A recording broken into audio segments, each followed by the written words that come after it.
Өөрийнхөө бүрэн дүрээр илэрхийлэх, өөрийнхөө хувийн хөгжилтөөр дараагийн анзаарах зүйлийг хоёр дахь хэрэгсээрээ хоёр дахь видеогоор ч юм уу те хуваалцъя. За бид нар өөрийгөө анзаараад, ажиглаад, сонирхч эхэлсэндээ дараа нь бид нар энэ дээр анзаарах вэ гэхээр өөрийнхөө ямар үгийг ярьж гин, ямар одоо бодлыг хэлж гин гэдэг анзаар. Жишээ нь магадгүй би нэг зүгээр амжилттай болохыг хүсэж байна гэж өөртөө хэлж иж болно шүү дээ. Тэгэх юм бол амжилт гэдгийг би өөртөө юу гэж хэлж байгаа вэ гэдгээ өөрөөсөө асуу. Заримдаа хүмүүстэй бэтгэлтэй болохыг хүсэж байна гэдэг. Тэгэхээр таны хувьд итгэл гэдэг үг чи юу вэ? Гэхээр энэ үгээ тодруулна гэсэн үг. Судлана гэсэн үг. Тэр голцоо дээлэхдээ миний итгэл гэж бодсон үг, таны итгэл гэж бодсон үг хоёр адилхан гэж бодоод байдаг. Би хүүхдтэйгээ ямар нэгэн зүйл хэлж яхад тэр хүүхд миний хэлсэн үгийг яг миний одооны насны төвшөнд шууд ойлгочдөг гэж боддог. Тэгэхээр энэ бол хүлээн зөвшөөрөлттэй холбоотой. Та нар ямар нэгэн үгийг тодруулаад судалж явахтай байх ёстой вэ гэхээр энэ үг энэ хүүхэд мэдчихээн үү? Миний энэ харилцаж байгаа манай дүү ч юм уу, ах эгч ч юм уу, манай найз ч юм уу, ажилтан ч юм уу хин нэгэн ойлгож гин үү гэдгийг ярилцаж тодруулна. Тэгээд дийлэх асуудлууд юунаас гардаг вэ гэхээр бид нэг зүйлийн талаар хоёр өөр үнцгээс ярьдаг ч юм эсвэл нэг үгийг миний энэ утга агуулга зөв гэж ингээд тулгаад тохиролцож чаддгүйтэй холбоотой юмс та нар өөрийнхөө хувийн хөгжилтөөр хэн нэгэн хүнтэй ойлголцохыг эсвэл тэр хүн өөрийнхөө утга агуулгаар ямар нэгэн зүйлийг бүрэн дүрээр илэрхийлэхэд нь тэ өөрийнхөө илэрхийлэхээр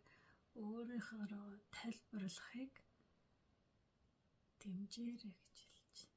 Дэмжинэ гэдэг нь тэр хүний үнцгээс, үзэл бодлоос, бодол мэдрэмж нь ямар утга агуулгатай юм бэ? Юу түүний хувьд сонирхолтой юм бэ? Энэ үг чи ямар утгатай юм бэ гэдгийг бид нар сонирхон судлан. Тэгвэл бид нар яадаг вэ гэхээр дотроо бодчихдаг. Энэ хүн ингэж бодож байгаа хаа. Энэ хүн над руу ингэж харцсан. Тэгэхээр энэ хүн надад дургүй хаа. Энэ хүн над руу ингэж харсан. Тэр хүн надаас нэг юм гоох гэж байна ч юм уу те. Ингээд ямар нэгэн таамагуудыг айгүй их төвшүүлдэг. Зарим хүмүүс бүр ингээд шүн унтаж чадахгүй.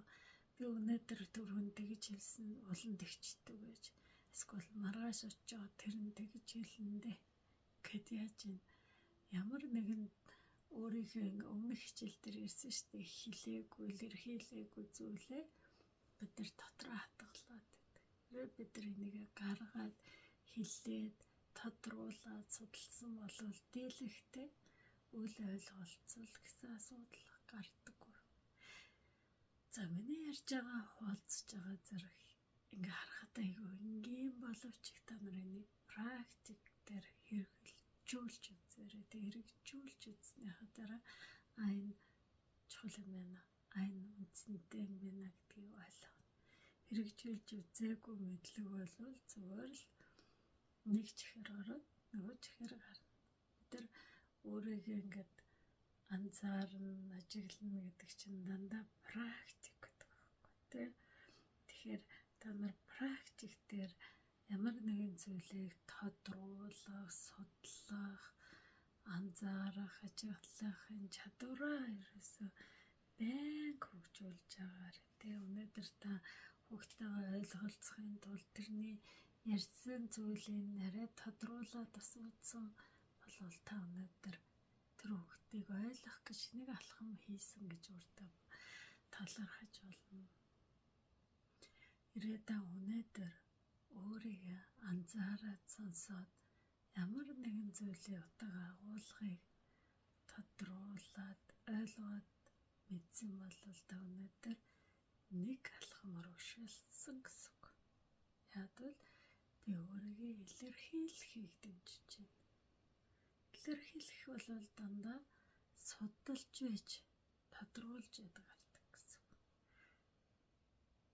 Хүмүүст ойлголцох хамгийн энгийн арга судлах, тодруулах гэдэг нь хэр зэрэг та нар амьдралдаа хэрэгжүүлдэг чадвар байна вэ гэдэг асуултанд та нар хариулаад ор комментээр энэ одоо чадварыг та нар амьдралдаа хэрэгжүүлдэг үгүй юу?